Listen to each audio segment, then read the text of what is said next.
te laisse faire ça. Il y a beaucoup.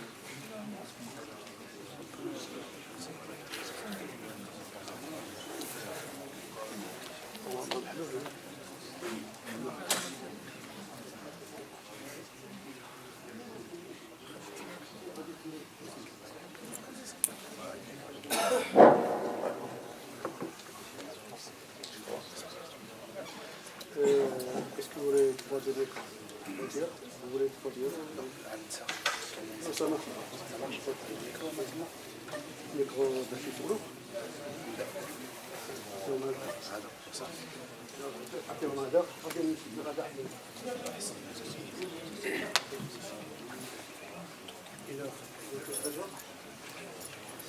كاين الميكرو لا الا غادي دير النساء كل هذا النساء وهذا خلي هذا الرجال وهذا النساء اسماعيل. السلام عليكم ورحمة الله وبركاته. نقدم لكم الأخ إسماعيل منير، باريزيان من باريس، اللي جا الآن باش يعطينا واحد المحاضرة على القرآن في القلوب، ولكن حيث أنه معنا مسلمين وغير مسلمين، دونك غادي المحاضرة غتكون هكذا، وغادي نعطيو واحد شوية ديال باش نشرحوا للإخوة المسلمين المسيحيين كيفاش القرآن في القلوب. Donc je vous présente notre jeune musulman qui est écrivain, qui est conférencier, qui est scientifique et qui a étudié la théologie et qui donne des conférences un peu partout en France, et en particulier de manière générale, en particulier pour les jeunes, c'est très bien s'adresser aux jeunes, que vous pouvez consulter ses YouTube sur pas mal de thématiques en mettant son nom, et qui va nous faire l'honneur de présenter, de faire une conférence ce soir qui est intitulée Le Coran dans notre vie. Et étant donné il n'y a pas que des musulmans, donc il va parler bien entendu en français, et il va donner une coloration un peu transversale, l'islam, mais d'une manière pour l'expliquer d'une manière particulière pour nos convives qui sont non musulmans. Voilà, et donc je vous remercie pour votre présence et le muhadara. الإمام ديالنا اللي للأسف ما غاديش يقدر يبقى معنا، donc notre imam il va pas, malheureusement il va pas pouvoir rester pour des raisons familiales qui est obligatoire donc de partir. Donc nous t'excusons et je t'excuse au nom de tous les musulmans.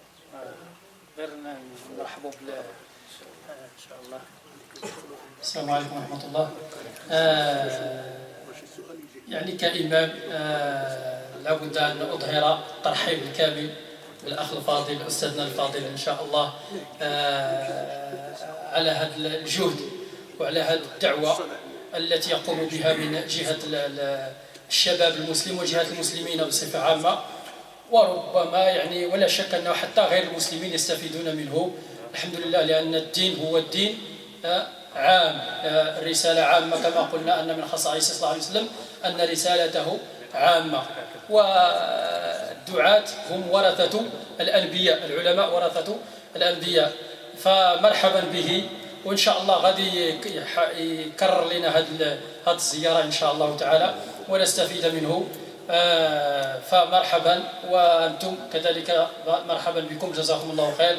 فنسأل الله سبحانه وتعالى يبارك لي في الوالدين. الوالد باقي في الحياة توفى الوالد اللهم ارحمه يا رب العالمين، والوالدة الله يرزقك الرضا ديالها، نسأل الله سبحانه وتعالى طيب ما شاء الله يرحمهم اجمعين، نسأل الله سبحانه وتعالى يرحمهم اجمعين ويجعل هذا العمل اللي كيقوم به هذا الشاب في ميزان حسناتهما. نسأل الله سبحانه وتعالى ان يجعل هذا العمل في ميزان حسناتهما، وان يجعل هذا العمل في صحيفتهما، وان يجعل هذا العمل برهانا لهما عند الله سبحانه وتعالى. بارك الله فيك وبارك في علمك والف عليك.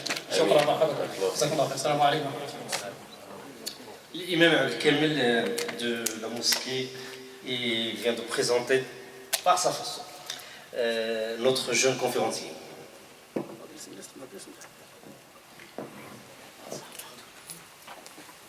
بسم الله إن الحمد لله نحمده ونستعينه ونستغفره ونعوذ بالله من شرور أنفسنا ومن سيئات أعمالنا من يهده الله فلا مضل له ومن يضلل فلا هادي له وأشهد أن لا إله إلا الله وحده لا شريك له وأشهد أن محمدا عبده ورسوله خير نبي أرسله الله بالهدى ودين الحق ليظهره على دين كله وكفى بالله شهيدا ونشهد أنه بلغ الرسالة وأدى الأمانة ونصح للأمة وجاهد في الله حق جهاده حتى أتاه اليقين وتركنا على المحجة البيضاء ليلها كنهارها لا يزيغ عنها إلا هالك أما بعد فإن أصدق الحديث كتاب الله تعالى وخير الهدي هدي محمد صلى الله عليه وسلم وشر الأمور محدثاتها وكل محدثة بدعة وكل بدعة ضلالة وكل ضلالة في النار أما بعد ربي اشرح لي صدري ويسر لي أمري واحلل عقدة من لساني يفقه قولي أيها الإخوة الأفاضل والأخوات الفضليات أحييكم بتحيات الإسلام بتحيات من عند الله مباركة السلام عليكم ورحمة الله. Donc je suis ravi d'être parmi vous, je vous remercie pour votre présence et je remercie donc l'association et tous ceux qui ont contribué à l'organisation de cet événement et je le remercie également de l'invitation.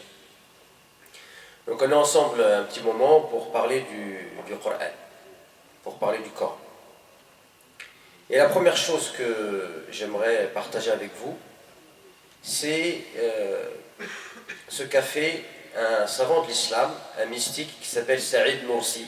S'il y a des Turcs dans la salle, ils le connaissent forcément. Alors tout à l'heure j'ai visité votre projet de chantier de mosquée. J'ai vu qu'il y avait quelqu'un qui travaillait, il me semble que je l'ai vu ici, il me semble qu'il est d'origine... Voilà, il est là. Vous connaissez Saïd Nursi? Voilà. Donc Saïd Nursi, il a écrit un livre qui s'appelle Asa ou Moussa, le bâton de Moussa. Et ce qui est étonnant, donc c'est un mystique, donc il utilise une énigme pour parler. Parfois, il parle, il montre des choses sans les nommer directement, mais par le signe, il veut inviter la personne à réfléchir. Et quoi de plus merveilleux que celui qui nous invite à réfléchir? Et donc, il a écrit un livre qui s'appelle Le bâton de Moïse. Le problème de ce livre, c'est que si vous allez voir le sommaire et les différents chapitres, à aucun moment il est fait référence au bâton de Moïse. Alors soit il est extrêmement sage et derrière ce processus, derrière ce procédé, il veut nous amener à réfléchir sur quelque chose, ou alors il a perdu la raison. Alhamdulillah, il n'a pas perdu la raison. Donc pourquoi il a appelé son livre لماذا يعني سمى هذا الكتاب بعنوان بعصا موسى وهو يعني داخل هذا الكتاب ليتحدث عن عصا موسى. Pourquoi il a appelé son livre le bâton de Moussa alors que dans son livre il ne parle pas du bâton de Moïse? Pour répondre à cette question, on va se poser la question de savoir quel est le sujet du livre. Le sujet du livre, c'est l'explication de mots, d'expressions, de paraboles qu'on trouve dans le Coran. Elles sont expliquées de manière très belle, très profonde, très spirituelle, avec des images, et c'est un langage universel, tout le monde peut le comprendre. Et derrière cela, il montre à quel point les mots qu'il y a dans le Coran, en fait, ils ouvrent une multitude de portes à la réflexion. Et donc ce livre-là, qui s'appelle Asa ou Moussa, en vérité, il parle du Coran de manière indirecte, puisqu'il nous explique que des mots et des expressions et des paraboles du Coran. Vous connaissez par exemple la parabole ألم ترى كيف ضرب الله مثلا كلمة طيبة كشجرة طيبة أصلها ثابت وفرعها في السماء تؤتي أكلها كل حين بإذن ربها ويضرب الله الأمثال للناس لعلهم يتذكرون. C'est un verset du Coran. Allah il donne l'exemple d'un arbre qui serait donc une belle parole qui est semblable à un bel arbre dont les racines sont fermement enracinées dans la terre et dont les branches s'élancent vers le ciel et les fruits de cet arbre ils tombent à chaque instant. Et c'est ainsi qu'Allah vous donne des paraboles en exemple afin que vous vous rappeliez. Bah, par exemple, cette parabole-là, elle est expliquée dans ce livre-là d'une manière merveilleuse. Et c'est un autre sujet. Comme ça, je vous invite juste à acheter le livre, Inch'Allah. Et si on peut pousser les gens à lire, eh bien on a déjà, Inch'Allah, accompli une grande mission ce soir. Vu l'état on va dire, d'abrutissement de la population, plus on ramène les gens vers la lecture, et plus je pense qu'on devrait être remboursé par la sécurité sociale. Al-Moué. Donc dans ce livre de Saïd Nursi, je disais, il parle du Coran. Pourquoi avoir appelé son livre le bâton de Moussa? Parce qu'en fait le bâton de Moussa, nous considérons, nous les musulmans, que le prophète Moussa, qui a été envoyé aux enfants d'Israël, et on considère d'ailleurs que ceux qui l'ont suivi, on considère qu'ils sont musulmans dans le sens coranique, qu'ils ont suivi la voie du prophète. Par quoi ils étaient oppressés par un tyran, Pharaon? Par quoi? Qu'est-ce qui symbolise l'outil avec lequel Moussa il va sauver les enfants d'Israël? Je vous pose la question. C'est avec quoi que Moussa il va sauver les enfants d'Israël? Notamment de la mer. Avec le bâton. Donc le bâton, ça symbolise l'outil qui a été donné à Dieu, par Allah, qui a été donné par Allah subhanahu wa ta'ala à Moussa pour sauver les enfants d'Israël. Et vous savez que Moussa, quand il va arriver devant la mer, il va frapper avec son bâton. Qu'est-ce qui va se passer? Ils sont muets ici? Ils sont fatigués. Ils connaissent la réponse. Alors, qu'est-ce qui va se passer? Alors la mer, elle ne va pas s'ouvrir en deux. La mer, elle va s'ouvrir en 12. Parce qu'il y a 12 enfants d'Israël, 12 tribus. L'Asbat. Il y a 12 tribus.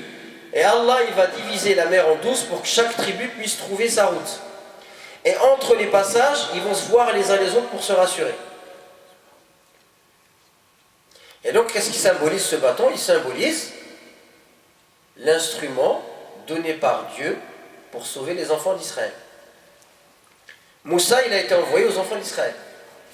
Donc, quand Moussa meurt et il a accompli sa mission, son bâton, qu'est-ce qu'il fait? Il meurt avec lui, il part. Nous considérons, nous les musulmans, que Mohammed sallallahu alayhi wa sallam, il a été envoyé à l'humanité. Quel est le miracle avec lequel, chaque prophète a un miracle, quel est le miracle avec lequel le prophète Mohammed sallallahu alayhi wa sallam, il va sauver les Arabes avec le Coran? Ça veut dire que si le message du prophète il est universel, son miracle il doit rester après sa mort. Ça veut dire qu'en fait, après la mort du prophète, vous avez tous un bâton de Moussa pour vous sauver de cette vie et des tentations et des troubles que vous pouvez avoir dans votre existence à travers l'utilisation du Coran. Le seul problème, c'est que le Coran il est là, on a un travail à faire, on a une interaction à mener avec lui. Si on ne l'amène pas, le Coran il est là, mais il ne va rien se passer. Il faut qu'il y ait une interaction entre nous et le Coran pour que la lumière elle puisse jaillir. Si ça ne jaillit pas, c'est pas possible. Et donc c'est ce que je vais essayer de faire avec vous ce soir, de vous donner quelques éléments pour changer votre rapport avec le Coran et faire de ce Coran comme un bâton de Moussa. Alors la première chose, la première chose, c'est que si on veut avoir un rapport avec le Coran, il faut absolument sortir de la léthargie, de l'insouciance, de la lecture mécanique. Al-qira'a li ajli al-qira'a. Al-qira'a li ajli al-baraka faqat. هذا لا يكفي. هذا فيه البركة طبعا، لكن لا يكفي. علينا أن نقرأ القرآن على منهاج المصطفى عليه الصلاة والسلام. ومنهاج المصطفى هو منهاج التخلق. لما سئلت عائشة رضي الله عنها عن خلق المصطفى ماذا قالت؟ قالت كان خلقه القرآن. وبالاستغراق ألف واللام تفيد كل القرآن كان خلق المصطفى عليه الصلاة والسلام. تخلق بكتاب ربه. Donc si on veut prendre le Coran d'une bonne manière, il faut qu'on prenne la voie du prophète alayhi salatu wassalam. Et on sait que la voie du prophète, c'est ce qu'on on pourrait appeler en français la caractérisation. C'est-à-dire que c'est une lecture où quand je lis, d'ailleurs je pense qu'on a un chrétien dans la salle, je pense que ça pourrait parfaitement lui parler, de dire que quand il lit la Bible, il a envie de caractériser, de prendre les valeurs et de s'imprégner, de faire en sorte que cette lecture, elle l'influence, elle le change. C'est exactement la même chose, nous, avec les musulmans. C'est comme ça qu'on devrait prendre le Coran. On devrait avoir une lecture qui fait qu'à chaque verset, chaque son, chaque lettre, ça te transforme. Au point que tu vas ressembler au Coran. Et rappelez-vous que lorsqu'on a demandé à Aïcha radiyallahu anha, la femme du prophète, quelle était l'éthique, la moralité, le comportement du prophète, elle a répondu, son comportement, son éthique, sa moralité, c'était le Coran. C'est-à-dire qu'il a caractérisé ce qu'il y avait dans le Coran. Et si on veut faire ça, la première chose, le point que je voulais citer, c'est qu'il faut sortir d'une lecture mécanique. Il faut sortir de quoi? Il faut sortir d'un rapport culturel avec le Coran. Il faut sortir d'un rapport insouciant avec le Coran. Des rituels. Voilà, c'est le ramadan, je le prends, je le lis en entier. On ne va pas prendre le Coran et on ne va pas pouvoir pleinement profiter du Coran ainsi. Écoutez avec moi ce que Allah subhanahu wa ta'ala nous dit dans le Coran.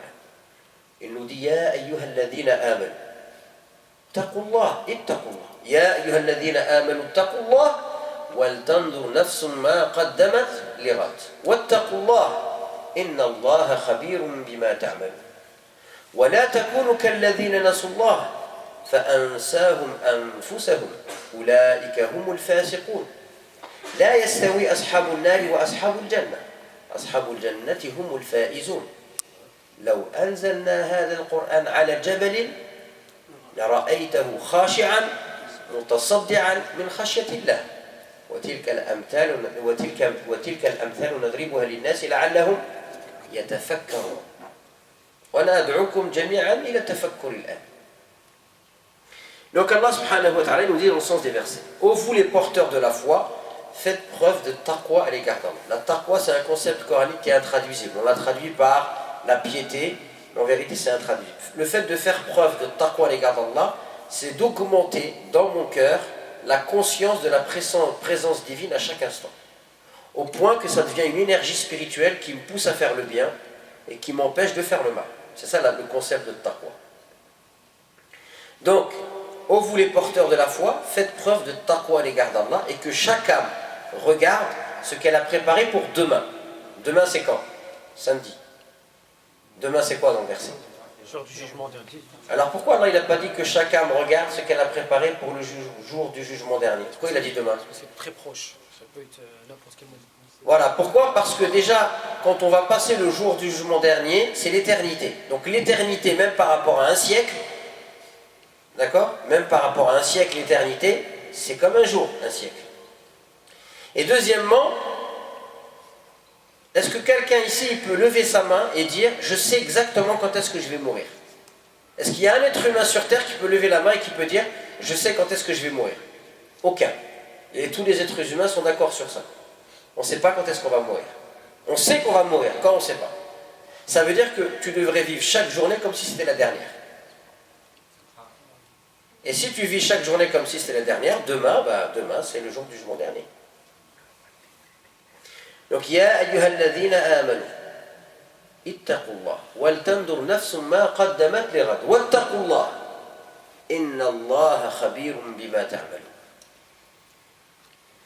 C'est le seul verset qui est comme ça. C'est quoi la particularité de ce verset-là, ceux qui sont arabophones? Ô vous les porteurs de la foi, faites preuve de taqwa à l'égard d'Allah, que chaque âme regarde ce qu'elle a préparé pour demain. Faites preuve de taqwa à l'égard d'Allah. Allah est parfaitement informé de ce que vous faites. Qu'est-ce qu'il a d'unique ce verset dans le Coran? Il y a 2 fois de taqwa. Alors que, grammaticalement parlant et linguistiquement parlant, et en plus quand on connaît l'esprit de la langue arabe, l'esprit de la langue arabe, c'est quoi? La répétition est un manque d'éloquence. Les Arabes, le but de la langue arabe, c'est de dire le maximum de choses avec un maximum de mots. C'est le désert, il fait chaud, ils sont feignants, il faut les comprendre. Donc l'éloquence, al-balara, si vous ouvrez les livres de al-balara, c'est quoi? Il faut que tu réduises al-balara, قيل عند المصطفى عليه الصلاة والسلام أنه رزق بجوامع الكلمة. جوامع الكلمة كيجمع في بعض الكلمات معاني كثيرة. هذا هو البلاغة. L'éloquence, c'est quand tu arrives à dire beaucoup de choses avec peu de mots. Donc là, pourquoi Allah où son Coran, c'est l'éloquence poussée à son paroxysme. Hein, c'est l'exemple de l'éloquence, le Coran. Pourquoi il y a 2 fois taqwa? Parce qu'en fait, alors il y a plusieurs raisons. Une des raisons, c'est qu'il y a 2 stations spirituelles qu'il ne faut pas séparer. La première, c'est la première station spirituelle, c'est quoi? La remise en question. Ya ayyuhalladhina amanu ittaqullah wal tandur nafsum ma qaddamat lighad. Al-muhasaba, la remise en question. Mais la remise en question, ça ne suffit pas si tu ne l'associes pas à autre chose. Wattaqullah inna allaha khabirun bima ta'malun. Al-muraqaba, le fait que tu es parfaitement conscient que tout ce que tu fais, Allah, il le sait parfaitement. C'est-à-dire que tous les péchés que tu as faits et que tu as oubliés, Allah, il ne les a pas oubliés. Tous les péchés que tu as faits, sans même savoir que c'était des péchés, Allah, il ne les a pas oubliés et il va te les présenter. Ils sont dans un livre. Donc quand tu as conscience que Allah, il sait parfaitement tout ce que tu fais, et que tu te remets en question, que tu associes les 2, là c'est efficace. Et ensuite, ittaqullah, on a dit c'est une énergie spirituelle. Tu vas te remettre en question. Et quand tu vas te remettre en question, ça va te donner encore une autre énergie spirituelle. Ittaqullah. Inna allaha khabirun bima ta'mal. On passe au verset d'après. ولا تكونوا كالذين نسوا الله فأنساهم أنفسهم أولئك هم الفاسقون. Ne soyez pas comme ceux qui ont oublié Allah. Allah a fait qu'ils se sont oubliés eux-mêmes. Donc, il est fait référence à quoi ici? Je pose une question, répondez. Hein? Non. Il est fait référence à une maladie spirituelle qui est l'oubli.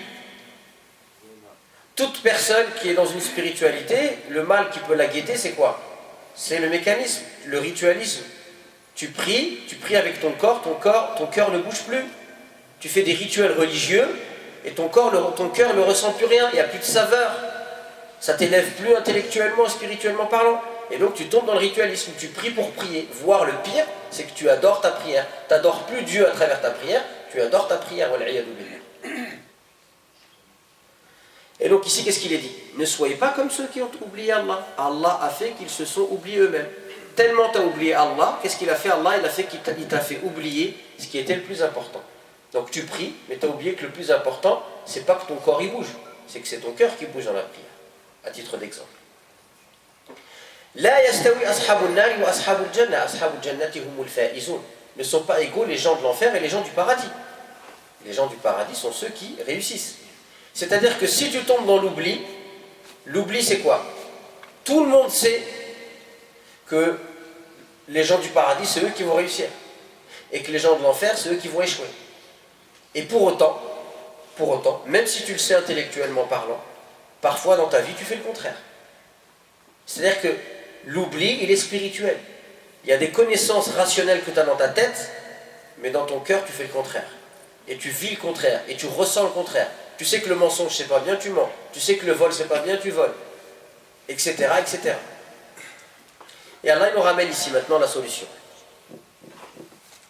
لو أنزلنا هذا القرآن على جبل لرأيته خاشعا متصدعا من خشية الله وتلك الأمثال نضربها للناس لعلهم يتفكرون. Et Allah il nous dit voilà. Il nous oriente vers la solution. Il nous dit ce Coran que vous avez là, s'il avait été descendu sur une montagne, tu aurais vu la montagne s'affaisser et s'humilier par crainte d'Allah. La montagne elle aurait explosé. Et c'est ainsi que nous donnons des paraboles aux gens afin qu'ils réfléchissent. Et ici, c'est-à-dire, il y a plein de choses à dire, on va réduire. La première chose, c'est que quand tu lis le Coran, si ton cœur ne bouge pas, alors il y a un problème. Ce Coran, il est tellement puissant, c'est la parole divine, c'est tellement puissant que si quand tu le lis, ton cœur il ressent rien, alors c'est que tu as un problème. Parce que ce Coran-là, il descend sur une montagne, elle explose. Et toi, tu le lis, tu ressens rien. La deuxième chose, qu'est-ce que ça symbolise les montagnes sur terre? Hein? C'est solidité. À quoi ça sert les montagnes? Vous savez que toute la création, chaque chose qui a été créée par Dieu a une utilité. Amida, c'est des piliers de la stabilité. Voilà, c'est la stabilité. Regardez, la stabilité. Hein? Vous savez que les montagnes, Allah les a qualifiées de rawasi, c'est-à-dire c'est des piquets qui rentrent sous terre. Et ces piquets qui rentrent sous terre, quand vous étudiez la tectonique des plaques, c'est-à-dire que la terre elle est en mouvement, c'est par ces piquets et ces montagnes qu'il n'y a pas de tremblement de terre, sinon il y aurait tout le temps des tremblements de terre. Donc les montagnes sont synonymes, symbolisent la stabilité. Et la stabilité, tu peux la trouver dans le bien, comme tu peux la trouver dans le mal. Tu peux être stable dans tes péchés. Tu fais tout le temps les mêmes péchés, tu es stable, ça y est, ça ne te fait plus rien. Tu ne ressens plus rien. Même le péché, normalement qui a un goût amer, toi tu le trouves sucré. Quand on arrive à ce stade-là, il n'y a rien qui peut te sauver. Sauf le Coran. Parce que le Coran, lui, il brise les montagnes. Il peut te sortir de cette stabilité dans la médiocrité. Et donc la première chose, si vous voulez avoir une vraie relation avec le Coran, il faut casser cette lecture mécanique, c'est la quantité. Hein? Zirba. Il faut casser ça. هذا من باب المراجعة للحفاظ ومن باب التعليم ما في مشكل لكن من باب يعني الإنسان باش يربي نفسه مع القرآن هذا لا ينفع نهائيا. La lecture, chercher beaucoup, à lire beaucoup, quand c'est pour la révision, parce que tu connais le Coran par cœur, ou tu es un lecteur, ou tu veux apprendre, il n'y a pas de problème. Mais si tu veux une lecture qui va te réformer, c'est pas comme ça qu'il faut faire. Vous connaissez Al-Hassan al-Basri? Al-Hassan al-Basri disait, lire un verset avec méditation, c'est mieux que de lire tout le Coran sans méditation. Et je vous raconte une petite histoire par rapport à ces versets. C'est un frère qui me l'a raconté quand j'ai fait une conférence, j'ai tenu à peu près les mêmes propos. Il y a un homme, il est venu me voir à la fin, il m'a dit, moi j'étais à l'hôpital, j'étais malade et j'avais un cancer. Et on m'a dit, monsieur, on ne peut pas vous faire de chimio, c'est trop tard. Votre cancer est dans un stade trop avancé. Ils lui ont dit en gros, allez, 2 mois maximum, et il va mourir. Il dit, moi, je n'étais pas spécialement très pieux ou très pratiquant, mais j'avais plus d'espoir. Mon seul espoir, c'était Dieu. Et j'ai lu le Coran. Et quand j'ai lu le Coran, je suis tombé sur ce verset qui dit que le Coran, il peut casser les montagnes. Et il dit, je me suis mis l'idée en tête. Si par ce Coran, Dieu, il peut briser les montagnes, alors il peut briser un cancer. Il m'a dit, je me suis retiré. J'ai commencé à lire le Coran. J'ai fait un traitement. Alors il a fait je ne sais pas si vous connaissez la cure de Breuss. Moi, vous pouvez taper sur internet, c'est une cure à base de jus de légumes crus. Et il a réussi à guérir du cancer. Il a guéri du cancer. C'est une histoire qui est connue, c'est un frère qui est de la région lyonnaise. Al-Muhim. Pourquoi je vous raconte cette histoire-là? Pour vous dire que, voilà une personne qui a vu le livre d'Allah, le livre de Dieu, la parole divine, il lui a donné une autre approche. D'accord? Pas une approche mécanique comme ça, culturelle. Mais il lui a donné une vraie approche. Il a vraiment pris le Coran et il a voulu prendre cette parole divine et la mettre dans son cœur pour que ça porte des fruits dans sa vie. Alors maintenant, barakallahu fikum, le Coran il contient, si vous voulez vivre avec le Coran il contient des messages. Il contient des paradigmes. Il propose des modèles sur lesquels tu dois réfléchir pour comprendre le monde qui t'entoure. La première chose, une chose très importante dont on a besoin de comprendre, nous les êtres humains, je pense que c'est un message universel. On peut le résumer dans le verset que vous connaissez certainement tous, lorsque Allah subhanahu wa ta'ala dit dans Surat Qaf, la Surat 50, وَلَقَدْ خَلَقْنَا الْإِنسَانَ وَنَعْلَمُ مَا تُوَسْوِسُ بِهِ نَفْسُهُ وَنَحْنُ أَقْرَبُ إِلَيْهِ مِنْ حَبْلِ الْوَرِيدِ إلى آخر الآية إذ يتلقى المتلقيان إلى آخره. Donc Allah nous dit, nous avons certainement créé l'homme, وَلَقَدْ خَلَقْنَا الْإِنسَانَ وَنَعْلَمُ مَا تُوَسْوِسُ بِهِ نَفْسُهُ. Et nous savons ce que son âme lui suggère. C'est-à-dire que l'homme, il n'a aucun secret pour son créateur, ce qui est tout à fait logique. Nous avons créé l'homme et nous savons parfaitement ce que son âme lui suggère. Écoutez bien, écoutez attentivement. وَنَحْنُ أَقْرَبُ إِلَيْهِ مِنْ حَبْلِ الْوَرِيدِ. Et nous sommes plus proches de lui. Lui, c'est qui? L'homme. Nous sommes plus proches de l'homme que sa veine jugulaire. Les veines jugulaires, c'est quoi?